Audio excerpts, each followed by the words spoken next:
అందరికీ నమస్కారం అండి. మా జగన్ అన్నయ్య ఢిల్లీ ఎందుకు వెళ్ళాడు చాలా మందికి తెలియట్లేదు.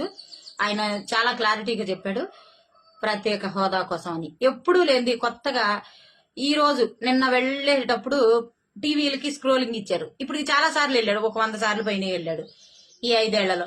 ఈ 100 సార్లు వెళ్ళినప్పుడు ఎప్పుడైనా నేను ప్రత్యేక హోదా కోసం వెళ్ళాను, పలానా దానికి వెళ్ళానని ఎప్పుడైనా చెప్పాడా? ఇప్పుడేంటి కొత్తగా ఎందుకు చెప్తున్నాడు?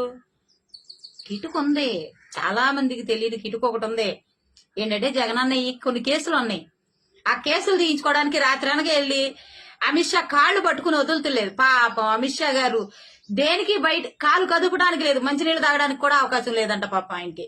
అలా పట్టుకుని కూర్చున్నాడు జగన్మోహన్ రెడ్డి అక్కడ కాళ్ళు. ఏమండి కేసులు ఎత్తేయండి, కేసులు ఎత్తేయండి, మీరు ఎవరితోనైనా పొత్తు పెట్టుకోండి, ముందు నా మీద కేసులు ఎత్తేయండి అని వెళ్ళాడు. పైకి మాత్రం ప్రత్యేక హోదా. అరే బాబు జగన్మోహన్ రెడ్డి, నిన్ను ఒకటే ప్రశ్న అడగాలనుకుంటున్నా. నువ్వు ప్రత్యేక హోదా కోసం గత 5 ఏళ్లగా వదిలేసి ఎలక్షన్ కోడ్కి ఇంకొక నెల ఉందనగా ఇప్పుడు వెళ్ళి ప్రత్యేక హోదాకి వెళ్తున్నాను నేను అని అంటే ప్రజలు దేంతో నవ్వాలో తెలియట్లేదు. ఏంటి అసలు ఎలా నమ్ముతారు? నమ్మే పరిస్థితి ఉందా?